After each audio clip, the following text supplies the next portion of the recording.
Hey everyone, Igor and Benji here at the Contractor Evolution Studio. Today's episode is all about next level onboarding. So as business owners, we often forget what it's like to start at a new organization. It's really intimidating, right? It's not unlike your first day of high school. You're working through all sorts of insecurities. Will I fit in here? Did I make the right choice? Are people going to like me? This is how your new employees are feeling when they roll up to your shop or step foot on your job site for the first time. Now, the way that you make this person feel in the early stages of your working relationship can have really lasting effects, both positive and negative.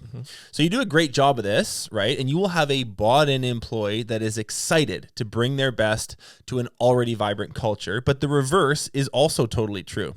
Right? You bring somebody into a chaotic mess, they feel unsupported, they're a little bit confused about where they fit into the greater organization, and you can do irreparable damage here. So believe me, high performers, the guys and girls that you want, they're checking you out and making an awesome first impression. It matters.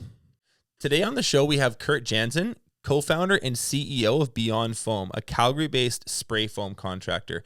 Now, Curt and his business partner, Kevin, they started the company back in 2006, but recently have made huge strides in their growth. In the last 3 years, they've doubled. They're on pace to do well over 8 million this year. They've got about 40 employees, and they've got more growth planned for the future. They're expanding so fast, in fact, that they're currently looking at buying some land and building a new shop to fit their rapidly expanding team. Now, one of the keys to their explosive growth has been creating a robust onboarding system that not only teaches new staff all the technical aspects of their role, but more importantly, it injects new team members with Beyond Foam's cultural DNA. This episode was a ton of fun for us. Curt is so incredibly passionate. He cares so much about his people, and it really shines through in our conversation. Curt brings us a ton of insight into the processes that make their staff onboarding system so powerful. In this episode, we're going to dive into how he plans every new individual's first start day, their first week, to make them feel like a part of the team in a very short period of time. He's also built a really cool, what he calls a human scavenger hunt that breaks the ice very quickly and helps every single new employee get to know the rest of the team very quickly. He also tells us about what's a funny, he calls it a no-turd policy that allows a whole bunch of their existing staff to vet new hires. They rarely make hiring mistakes, but when they do, they get dealt with, so to speak, very, very quickly. Curt's also taken most of his whole training process and he's digitized it using technology to collapse time frames and to get people up to speed in their roles very quickly and ensure a very high standard of quality on all their job sites.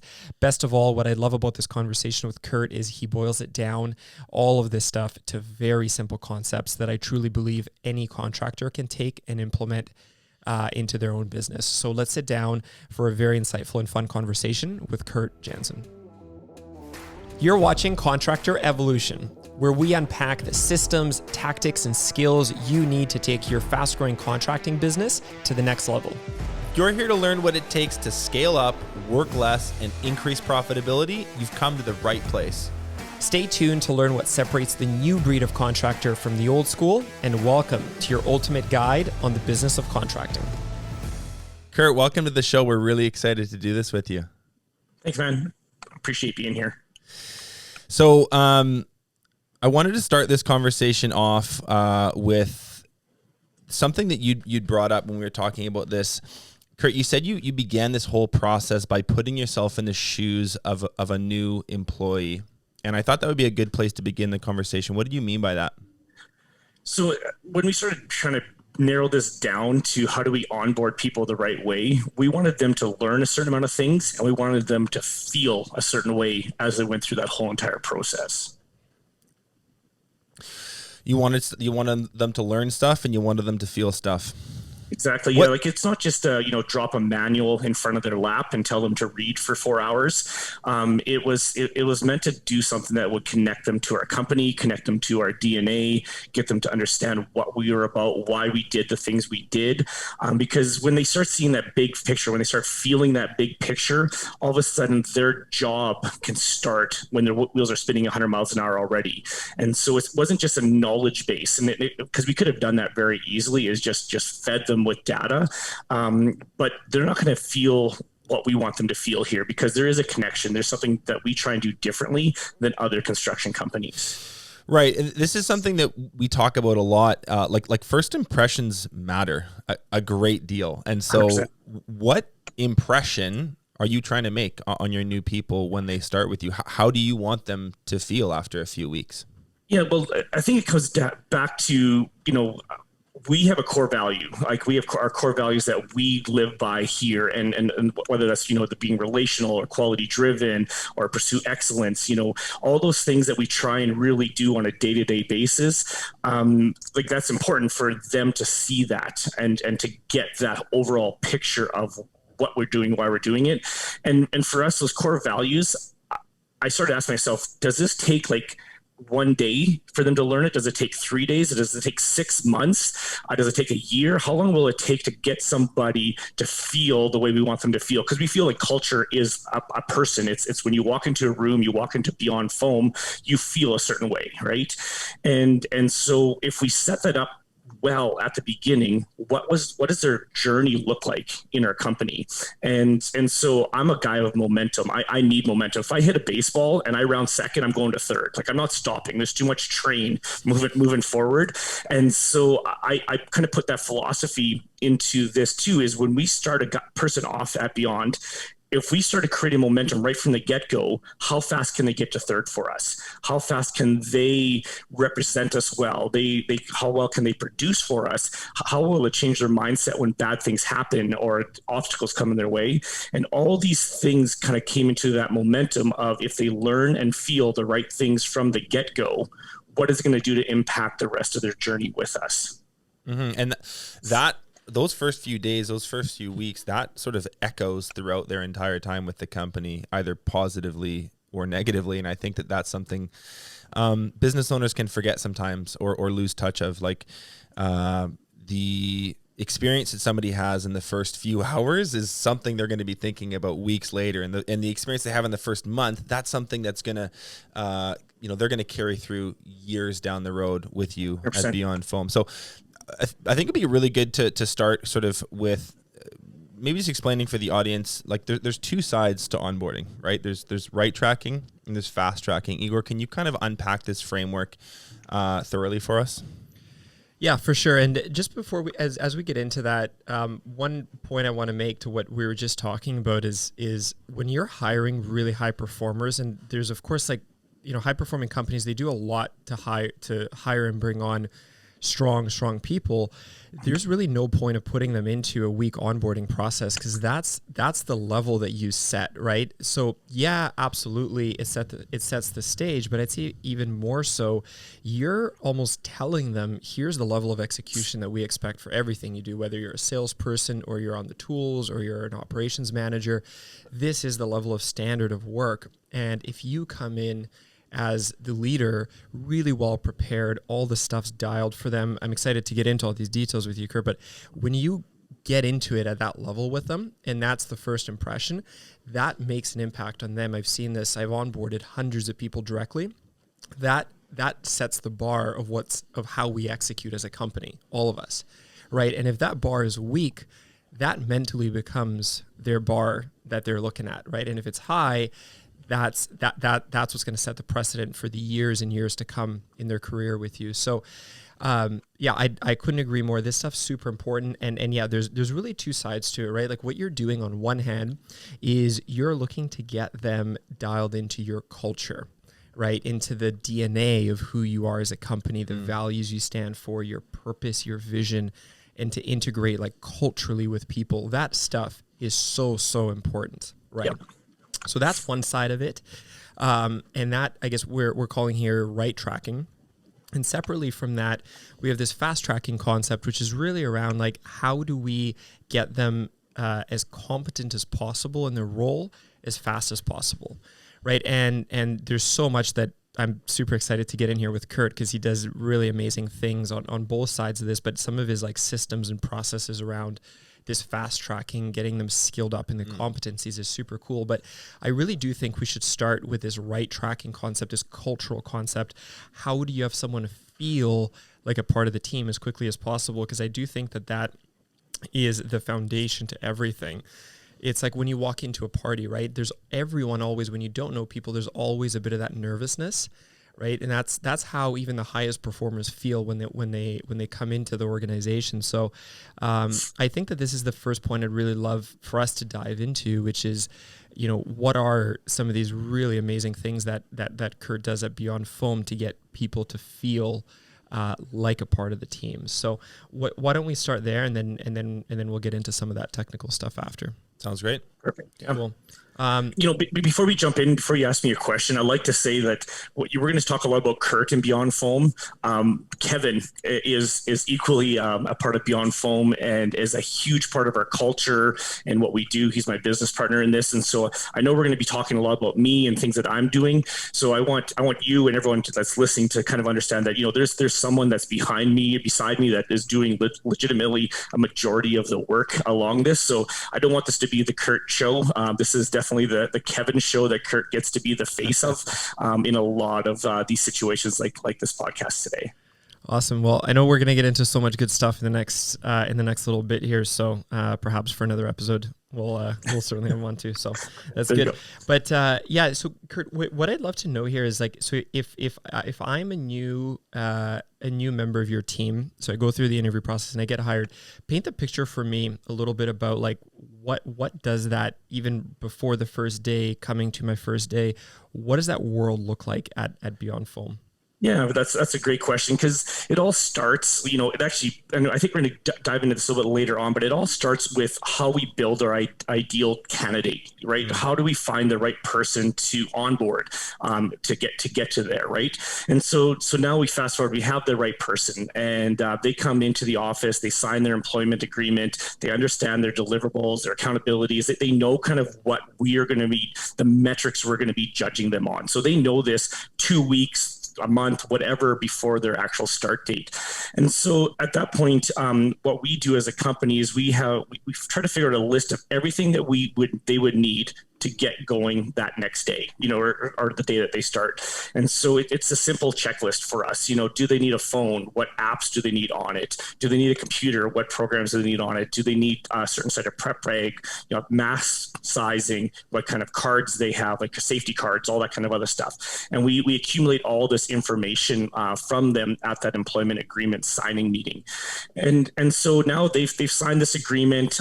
We in the background are busy going to get their swag bags. They when they show up, they have their shirts in their size, their hoodies, their hats, depending on if they're sales or frontline worker, it's a different package for them. Everything's kind of sitting on their desk or on their workstation for them.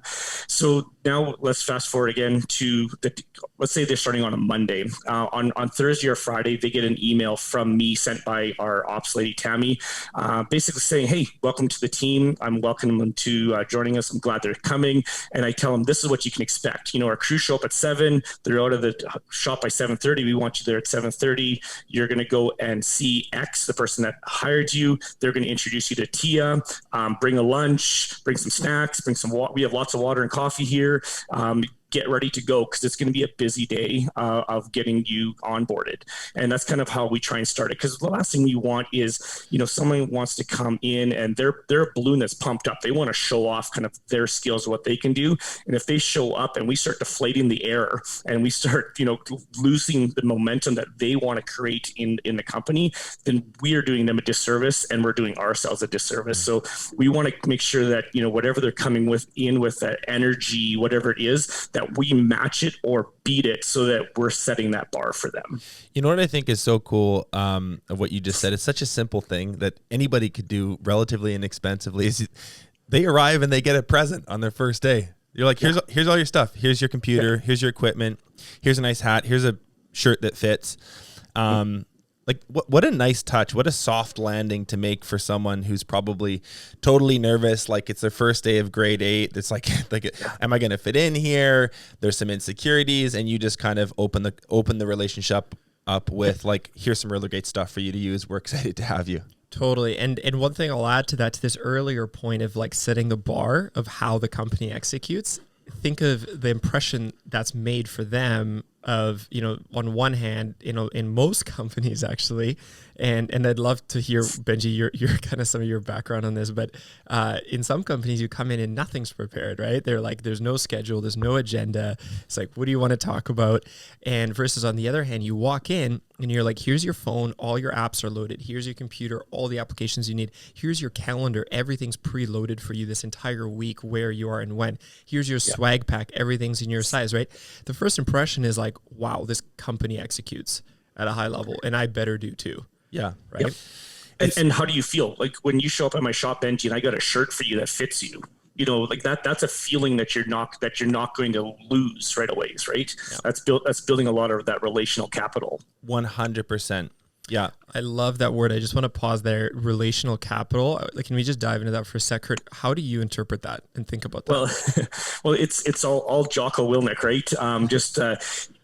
We all have capital that we put into people's lives, and sometimes we're going to ask them to do things, and we're going to take away some of that capital. Sometimes as a company, we're going to be able to help them out, and we're going to put that back into that relationship. And for all, like, we're so relationally driven. We the quality of the relationship is the quality of beyond for us, and that's kind of throughout the company, from me to an installer, from an installer to a client, from us to a vendor. Like, the relationships are huge, and so if we always feel like we're putting more stuff into that capital bucket, then we can ask things from people, and they're going to say yes, not because they feel obligated, it's because they feel like they want to contribute back and make us a success.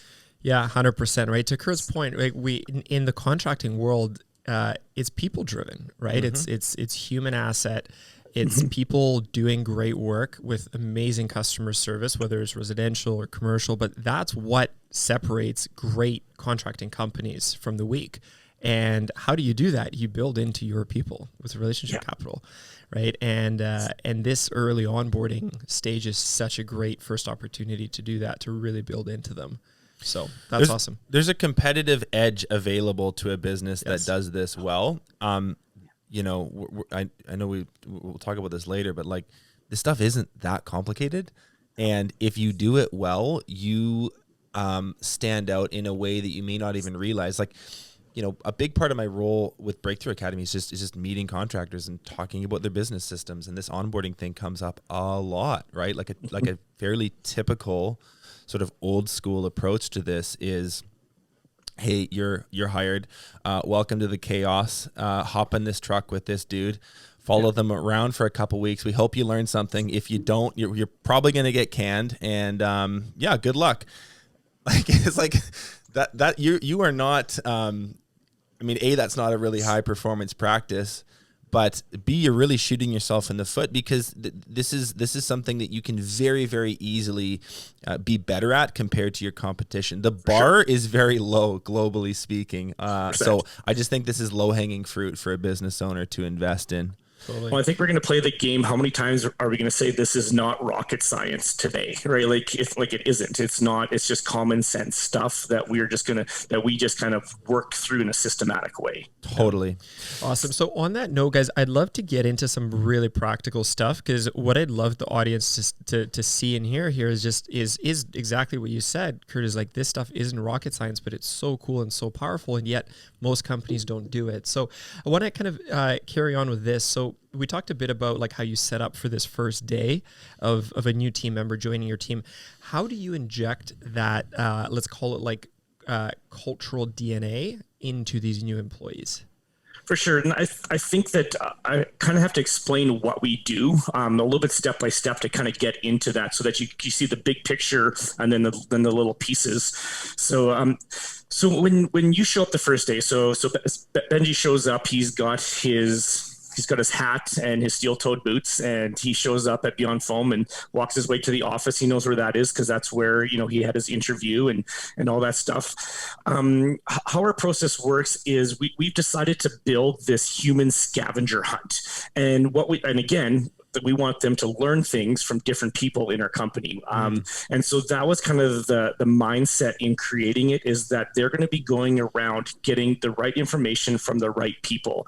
And we did this very selfishly in the way that it's maddening when our operations girl gets asked all the time, how can you help me with my time card? Where that's our HR department, but they're bugging the wrong person. So it costs us something as a company every time that someone's flicking nickels at their head and taking their time. So if we can eliminate a lot of those conversations, then our business can be better. We're going to be more profitable. We're going to do better as a company, right? And so the whole scavenger hunt idea came about because we wanted to put the right questions in front of the right people, not just on Monday, but for the next 15 years, right? We want them to keep on going and knowing where to go. And how do you do that if you don't know their name? How do you do that if you have nothing in common with them? How do you do that if you don't even know if they're approachable? How do you do it if you don't know where their office is? And so some of those really practical things we just put into a systematic way. And we use a program called Lessonly that helps us out with that. So Benji shows up, gets introduced to Tia, and Tia is my Rockstar assistant. And so she really is my implementer of my big ideas. And so she says, okay, let's go see your workstation. She walks you to where your workstation is, and that's where you see your package, your swag bag, your computer, your prep bag, whatever. And we have a couple different onlining paths that we use. We have like an office sales manager path. We have a frontline worker one, and then we have what we call our seasonal worker. And so Benji, he's a muscular, stocky man, so he's on the tools. He wants to spray some foam for us, mm-hmm. And so T brings him to the area where he's like, "Yep, these are your t-shirts, your hoodies, your hat. This is your prep bag." And so now the first thing you want to do when you start working at our company is you want to learn how to get paid. That's why you're there, right? And so we show you the app that we use to log you on. It's already on your phone. You're good. You're good to go, right? So you can log on, you can punch in your hours, and you learn about that. The second thing she does is she teaches you how to get onto Lessonly, which you already have that app as well on your phone. You have your login, your username, your password. It's all there for you, and it's a very intuitive thing where you can go through and you watch videos, you answer questions, you do that kind of stuff. So step one is they're going to go and they're going to find just a video of me talking. And the video of me talking is just saying, hey, welcome to our group of companies. And this is me. My name's Curt. This is Kevin. We started this back in 2006, blah, blah, blah. And we kind of just talk a little bit about why we started the business. And they get a little feel of, hey, you know what? These guys were just owner operators not too long ago. Now we're a company that's been more established. We have the X amount of staff, all that kind of other stuff, and we do that through visuals of pictures of our guys, talking just a little bit about our culture and what they can expect for the day. We want to outline that again. That hey, this is our. We want to be set up for you, so you're set up to go. So after we're done doing that first one, what they actually do is the sheet says, now you got to go find Tammy. And so Tammy is our operations person, and she's the one that gets bombarded with people asking her questions. She's the busiest person in our company by far. And so we want to make sure that people are communicating with her the right way, the right systems, knowing what to do with text, what to do with phone calls, what you do when you're sick, what to do when you're off. So by the end of a 15-minute conversation with Tammy, Benji would know exactly all the phone numbers that he needed to text if something went wrong on a day, or a client wanted something, or he would know all of that stuff. And because it's in this program, he can always just keep on going back to it. He doesn't have to ask the question anymore. He just goes back into that level that's in phase 2, and he can reread all that.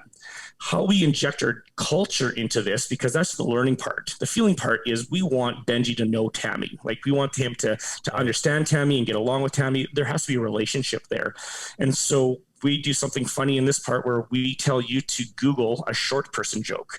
Tammy's not very tall, and so you have to Google a short person joke. You have to tell Tammy that joke. If she laughs, you can stay with us. If she doesn't laugh, then you're done working for Beyond Group companies at that point, right? And so it's just a little thing that we do just to get to know that person a little bit, create a laugh, create a story, create a little bit of a feeling in there. So that's kind of where we're at with that. I love the piece about just getting to know her on a personal level. Do you sort of set up questions or cues for other people in the organization? Do they know what questions to ask you, or do they know what, the project manager's personal interests are? Like, how do you kind of do that around the company? 100%. Yeah, we do that with everyone in the company. So as they, and I'll kind of fast forward it, but they go from Tammy, and then they're going to go see our safety person, which is normally all you do when you get onboarded. You get thrown down this binder, you get to read through it, sign the pages that you read it, which you never do, and then you're kind of done. When they talk to Tia, they have to ask her, if she could be any animal, what would it be and why? And I told Tia she's never allowed to answer the same question twice the same way. So she can't always be a unicorn. She has to be different things, right? And so it creates again another little bit of rapport. So the next day, when Benji comes in, he goes up to Tia and it's like, hey, how's the grizzly bear today, right? Well, that's a culture thing, right? That's a feeling that now there's a rapport. There's something built between you guys. Other personal questions we talk about recreation. Kevin and whoever's onboarding will talk about where their favorite places are to vacation. I talk to people about sports. What did you play? What do you like? What do you watch? We try and find some commonality in that. So we're doing all those types of things to make sure that they feel connected to us as people as much as they're figuring out what they're learning at the same time. Yeah, what I love about this is we talk about this concept of this like cultural DNA, and the name of the game with onboarding is how do you get someone new to get sort of injected with that cultural DNA as fast as possible. And what I think most leaders don't realize is that you have that DNA all throughout the organization with your existing team. And what people fail to do is just to think a little bit methodically, like, as to what Curt is saying around, like, how would I go do that with some intentionality, while you just make sure that in their first day, their first week, that they have that time. And maybe it's in the form of a game or in the form of, scheduled time slots with specific people, however it might look, but that you just get them to hang out and spend some time together. Because once that relationship is built, when that individual has certain things they're trying to figure out or certain problems, which they inevitably will in their first few months, they know who they can go to, and because the baseline connections are there. So I think that as a leader, it's definitely worth your time to think through a little bit.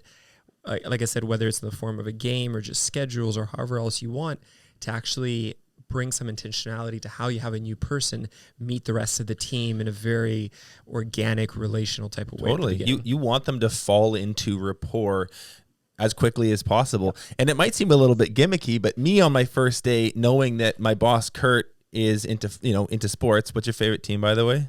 I'm an Oilers fan. Okay. Well, I might make it difficult, but I know that you're an Oilers fan. I can make fun of you for being an Oilers fan, right? Like that. And that's the point. That's the point.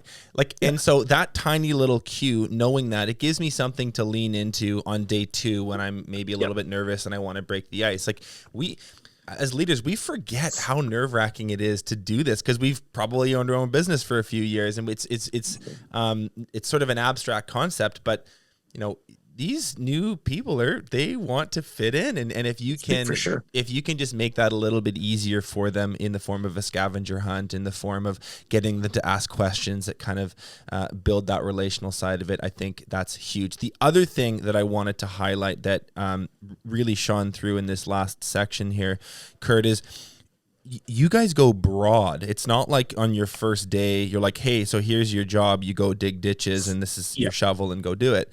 You're like, here's this division of the company. Here's this division of the company. Here are these staff. This is what they do.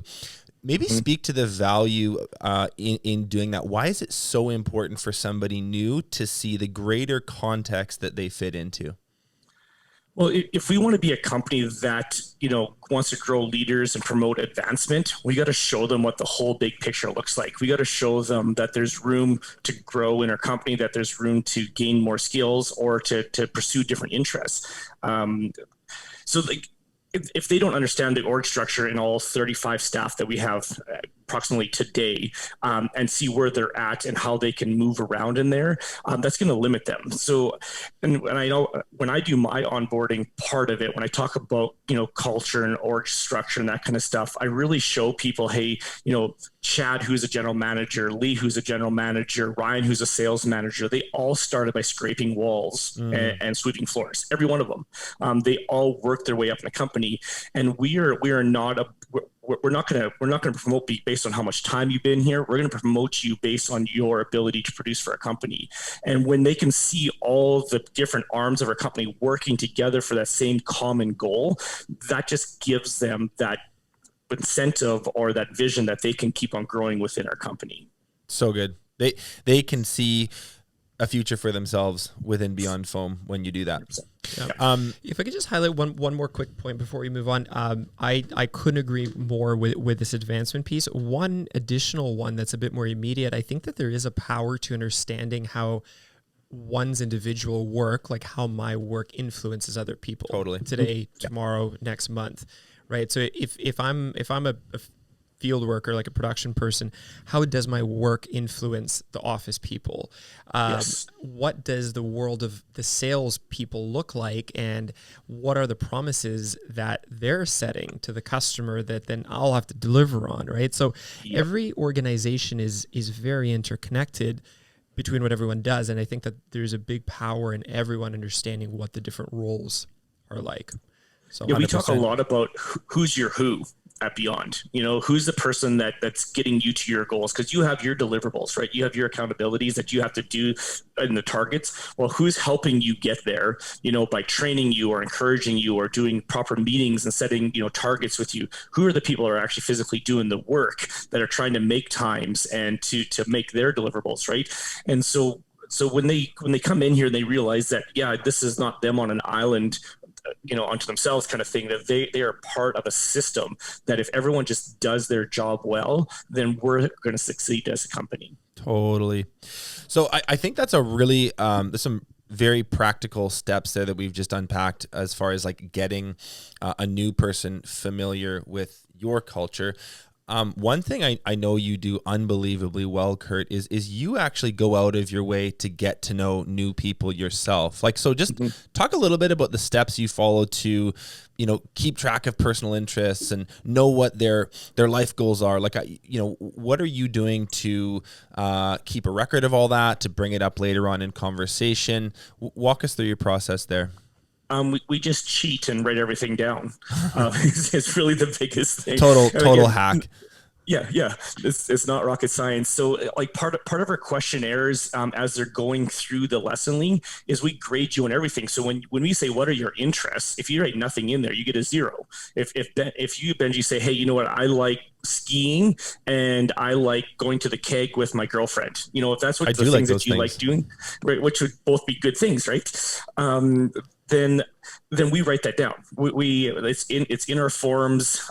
We just move it into a document for all of our staff that we have and what their interests are. And so we keep track of that. And when we do our evaluations, when we do our career meetings, all that stuff, we pull up that file, we look at some of those things, we make sure that we know kind of where they're at with stuff. And as other people in our company find out more information about them, we just have a place that we dump that information. And then are you like, as a leader, I'm sort of a performance manager, if you will, how do you work that into career development, into GSR meetings? Like, is that stuff that you do stuff with later?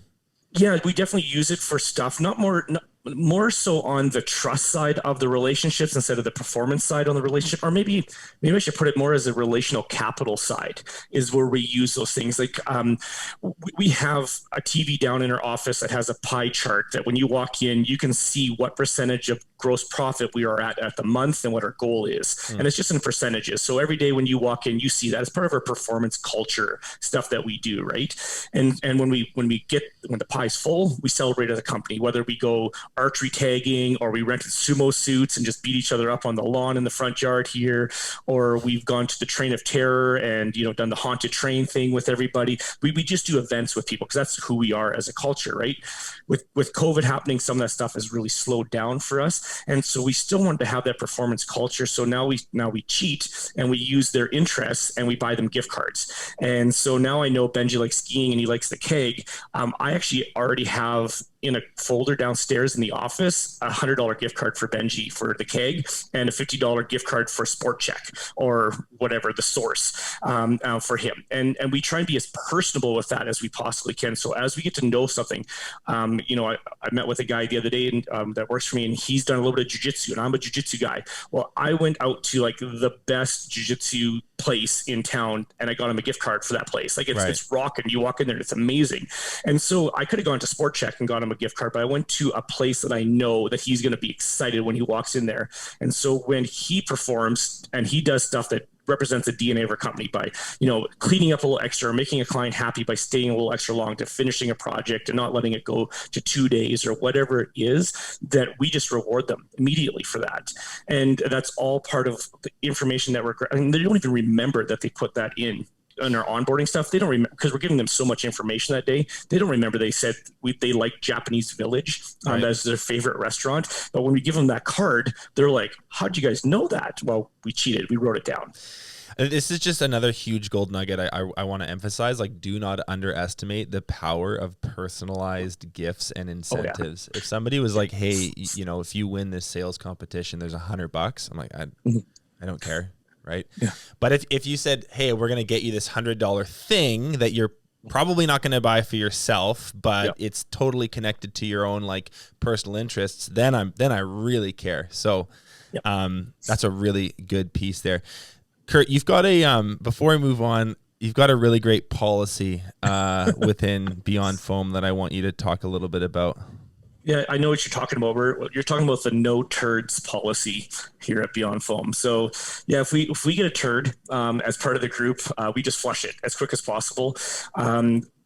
Typically, at this stage in our company, I don't flush them anymore. Management doesn't flush them anymore. Frontline workers flush them for us. So we get somebody that comes into the company, and for whatever reason, they got through our onboard or our conversion calls, they got through our interviewing process, all that kind of stuff. If we get a guy coming in here is like, this guy is a turd, we say, yeah, he's done. We just do not accept that anymore. And it's not like we're perfect in the no turd policy. We've hung on to some turds a little bit too long, and it's not a good feeling. But we just have drawn the line as a company. And if you're a turd, you're gone.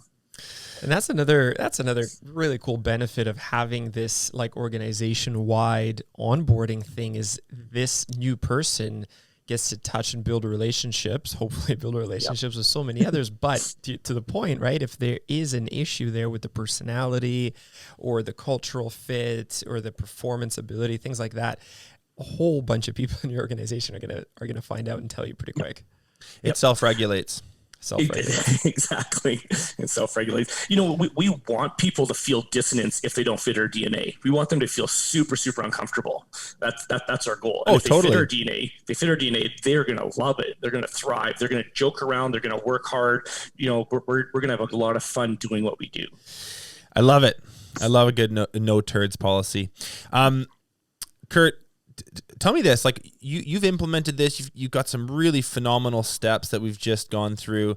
What kind of feedback are you getting from staff that have been through this? Yeah, I love that question.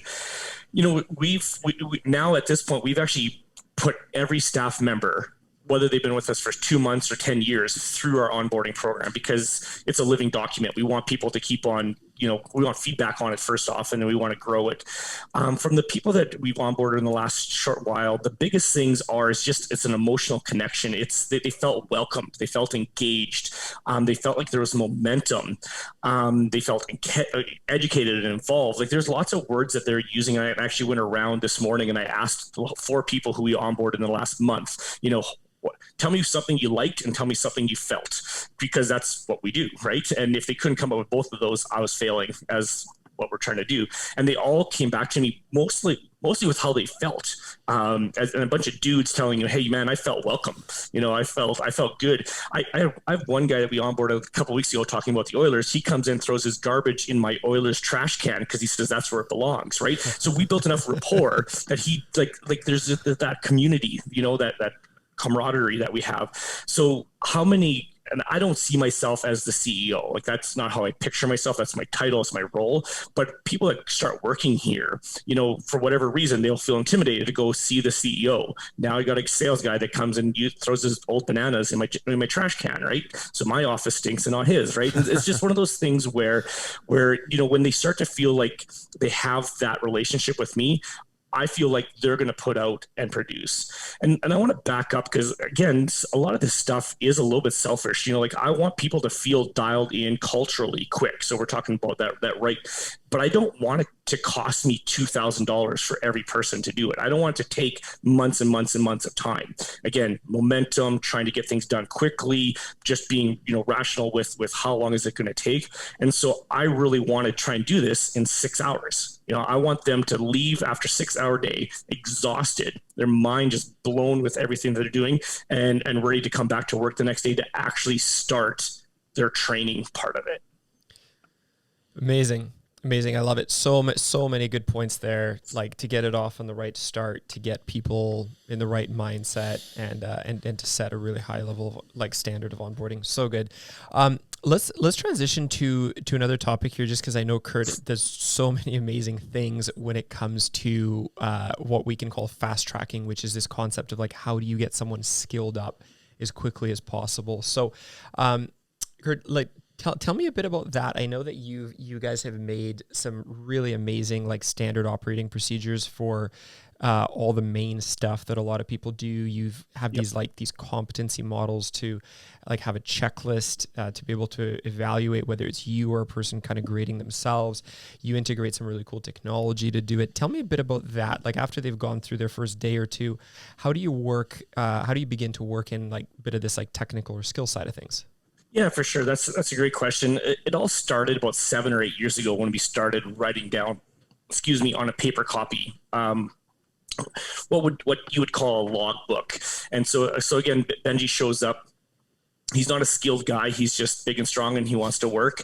And so we say, you know what? We have a program, and then we call it a level 1, level 2, level 3 helper, level 1, level 2, level 3 sprayer, and it's a comp model procedure where Benji can go in, he can verify skill sets, people sign off on it, he learns how to poly a window, scrape foam off a wall, how to do density checks, how to do some technical stuff, and we have it all in there.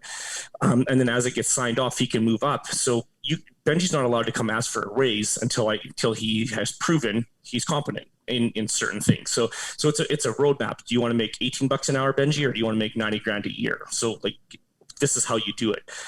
Now with using technology, it's really helped us amp that up. And it used to take us about a year to get somebody from brand new hire that just had some of the starting attributes or compelling qualities that we needed. They have to be a self-starter, they have to, client care, great communication, some of those things, to now all of a sudden he's running a truck and he's producing for us and he's on his own.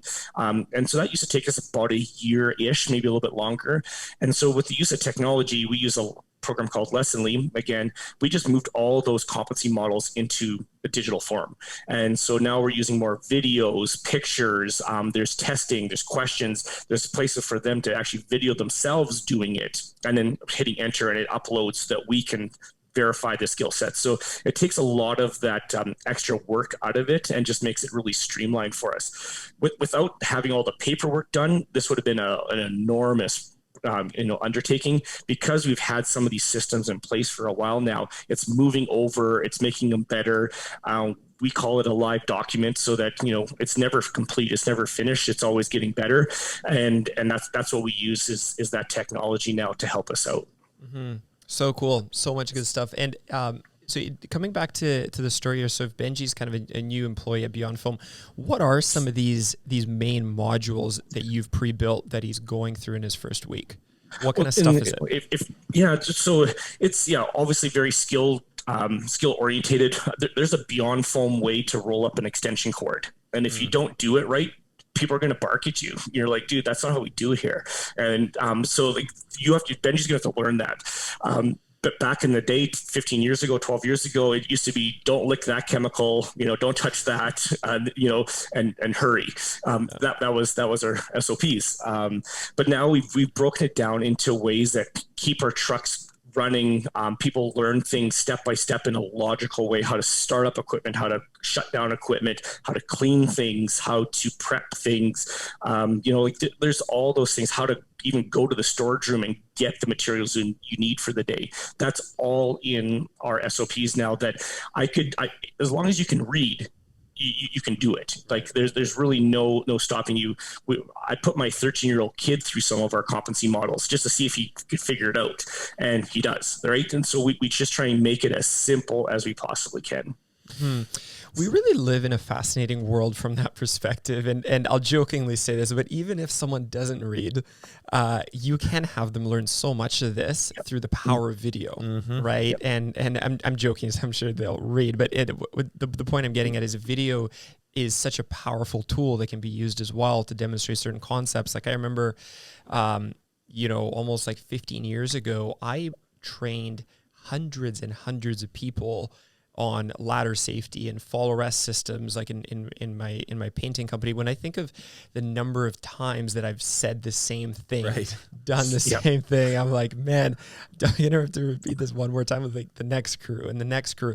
And we work in these industries that are so, like what you said, like how to cover a window, how to roll up an extension cord, how to make sure that ladders are set up safely. All these things are such repetitive tasks, right? Like I would teach, here's how you scrape sand and prime failing paint on siding over and over again. But really, I could have put just a little bit of energy into producing a great video with the instructions, with a great written SOP, with a competency model, the checklist of all the things you got to do. And boom, now 100 people can consume it, 2,000 people can consume it in its kind of most perfect example. So, Curt, what I want to hear about is this Lessonly platform and just how you do it in there. And I've seen your stuff and it's so cool. And I love how beautifully simple it is. There's written stuff, there's video, but in this modern day and age, like we can take what we know really well within our organization, you and your key people, and put it into a place where it's going to live and continue to live, so many people can look at it. So tell me a bit about that, just for people who haven't seen it in your organization. What does it look like? For sure, yeah. And Lessonly is just one of many of these type of lesson programs that are out there. So we use this one because we like it. And to explain, I'll kind of go through what I actually had an epiphany last week where I had a couple of guys come up to me and say, hey, Curt, I want to get trained on how to sell concrete lifting because I'm out and about all the time. We're already lifting concrete at one person's house. I don't know how to sell the neighbor when they come and say, hey, how much will this cost? I have no idea what to do, right? And so I'm like, oh, yeah, no problem. I'll put on a course on Saturday morning. It'll take about 4 hours, and we can do that. I'll invite a bunch of people. And then I'm like, well, that's stupid. I have all the PowerPoint presentation made for this course. I'll just put it on Lessonly. So I literally go on there. I use a little app called Tiny Takes. I record my voice over top of the slides. I go through the slide presentation. You can add different segments in there. You can add more points, more bullet points. You can, again, ask the questions in there. It took me about 3 hours to build the course that now 50 people can take tomorrow.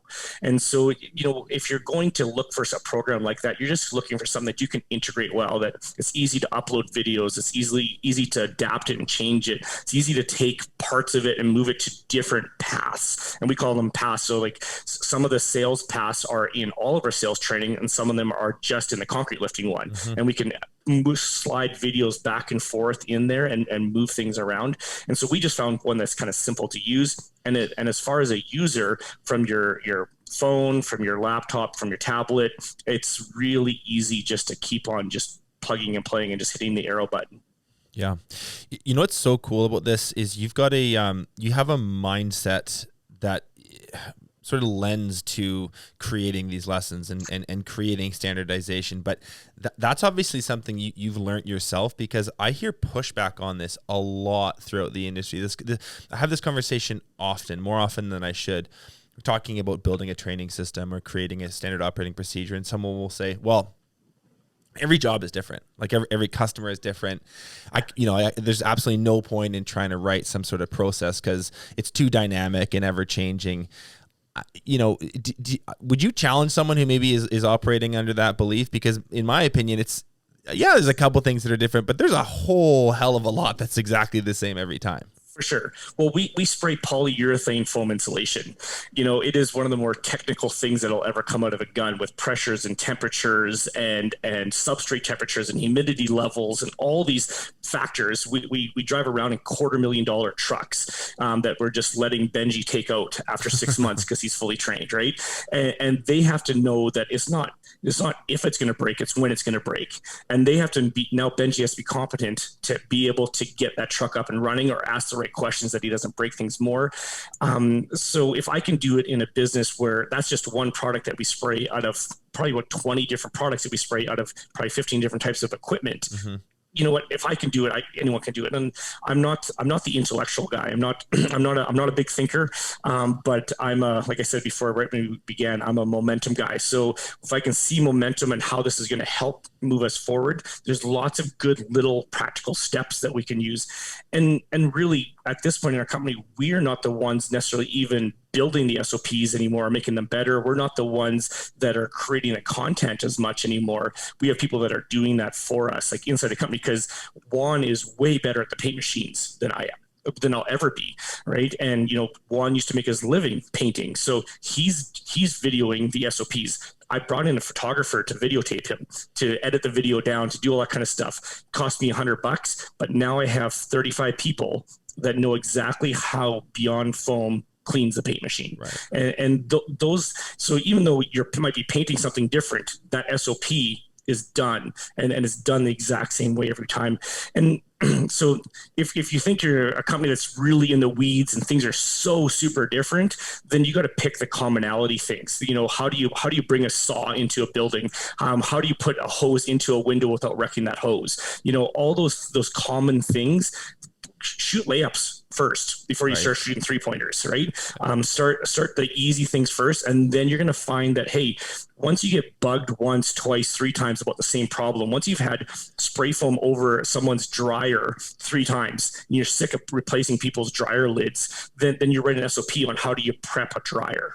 Those are the things that all of a sudden we get the common callback things. We build an SOP, we train it, we make it mandatory for everybody to listen to it and watch it, and then we move forward with it.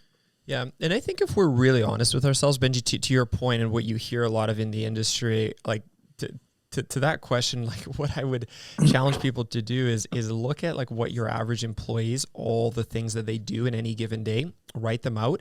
And while absolutely different industries, especially more complex ones, might have stuff that takes a lot of critical thinking and where situations are different, the reality is of all the tasks they do, there's a ton of them in there every day, to the way that you kind of prep a truck before you get going, to the way that you clean stuff up, to the way that you roll up an extension cord, so to speak.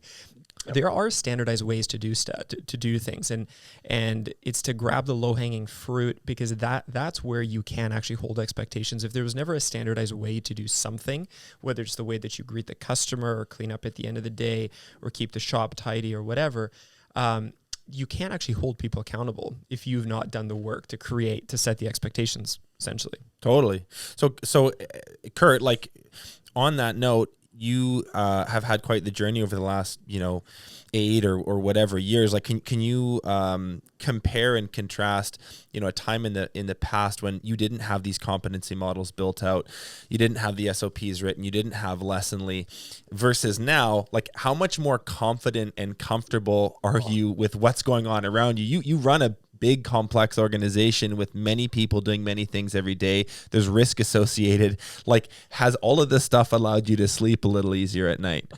100%. Like when I think about what we used to do and the manpower it took to make sure that we were doing things well, and the cost to us as a company, it's exponential. Benji, I expect you to produce $1 million worth of work a year. Like, you're out there spraying foam, your truck will do $1 million worth of work for us, right? So what is that? You are making me $120 an hour approximately. Well, if I can make hour-long tasks 8 minutes, or if I can train your helper to do them that you're actually producing, and making me more money during those times, what is that doing for me as a company, right? So think of it on that financial side first.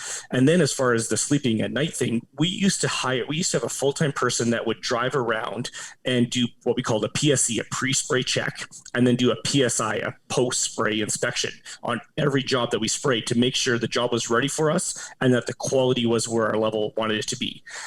Then we started implementing our SOPs. And now it's the type of pictures that they're taking and sending back to the estimator that triggers whether we need to do an on-site visit. It probably saved our company $120,000 a year the first year. And that's pure profit. Now Chad doesn't do that. He's out making us money instead of costing us money by making sure jobs are ready, jobs are done well. And so once we got the systems done, that the guys are trained and they were verified skill sets, I don't have to worry about Benji going to a complex cantilever and us saying, hey, we wanted a vented airspace in this cantilever. There's 3 heat lines. There's a couple of water lines. Here are the pictures. Go and do it. We know you're going to prep it right. We know that you're going to spray it right. We know there's not going to be any callbacks on it. And you're going to take the pictures that we need to verify that. That all gets uploaded into our system. We have that forever. Curt, there's so many gold nuggets packed into this last hour or so. I want to sort of finish the conversation just with your advice or insight. Like, what would you share with an entrepreneur who's, maybe has an awareness that this is something that they should invest in for their own company, but they're a little intimidated by taking this on? Any sort of just words of wisdom for someone in that situation? For me, and what has been, and this is where I get to pump BTA's tires a little bit, but for me, what it's been is there was a point in our company where we did not know what questions to ask ourselves, right? I look at Kevin and he look at me and I'm like, hey, have you ever run a company worth $2 million? I'm like, no, me neither. I don't know what that looks like. I don't know what we're supposed to be doing. And then we did that at 3 million and a 5 million and a 7 million, right? And so my advice is to find somebody that knows the questions to ask you first off and has a bit of a system of how to get there. And you guys did a great job for us as far as just systematizing the questions in the right order to build something that is real. And once we had that built, then the natural DNA of our company started oozing out of us because we weren't worried about so many of those little nitpicky things, right? And so that's a horrible answer to your question, possibly. So on other words, I'd probably say start with the stuff that's the easiest to do and go from there. And once you nail down one thing, then go on to the next thing. And once you nail down that, go on to the next thing. And obviously, if you're on the tools, a contractor that's, in the weeds 50, 70, 90% of the time, it gets tough to do that. Other than you've got to start using other people that are around you to help you. Hey, how would you write this down? Can you videotape me doing this? Can we just accumulate data and do little small things one at a time? That's probably where you have to start.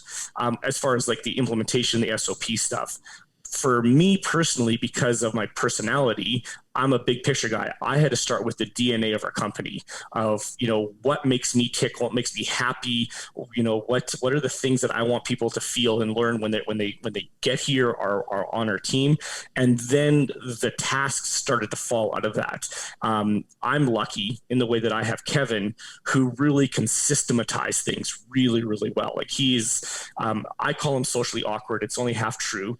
But he's the guy that likes to sit in the office and look at stuff and analyze it and say, hey, Curt, this is a dumb idea. Hey, Curt, this is a good idea. Have you ever thought about it this way?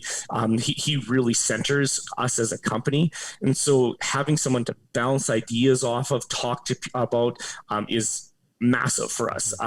It's massive for Kevin and I, and then now as being part of BTA, it's even bigger with Dan Stav and our group, the boat group, Avid Contracting, like those guys that ask us these questions that really make us better. And to really circle back and to the first question you asked is, why did you start this onboarding process? Mm-hmm. And it's because Dan Stav said our first one was weak. It wasn't good.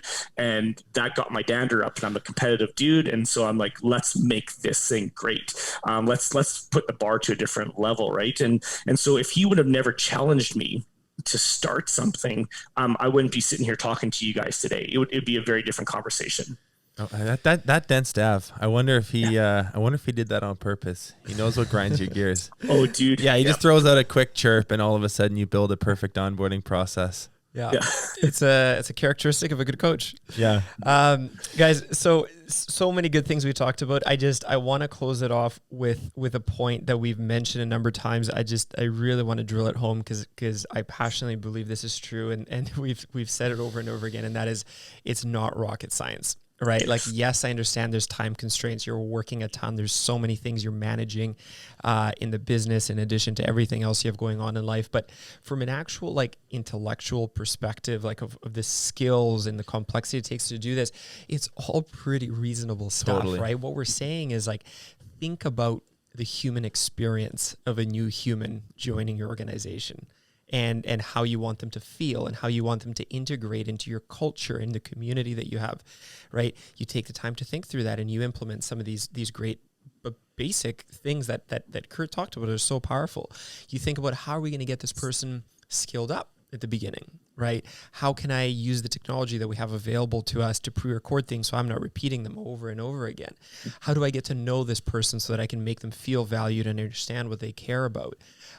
It's all just very rational kind of human relations type stuff. And I think that's one of the biggest things that I'd love, listeners to take away. Like, we're not geniuses. Curt isn't either. Like, it's just, we kind of think rationally and simply about this. It makes sense on the back of a napkin, so to speak. And it's just about taking some time to do it. I truly believe that any entrepreneur in the contracting space can implement this stuff to a pretty high level.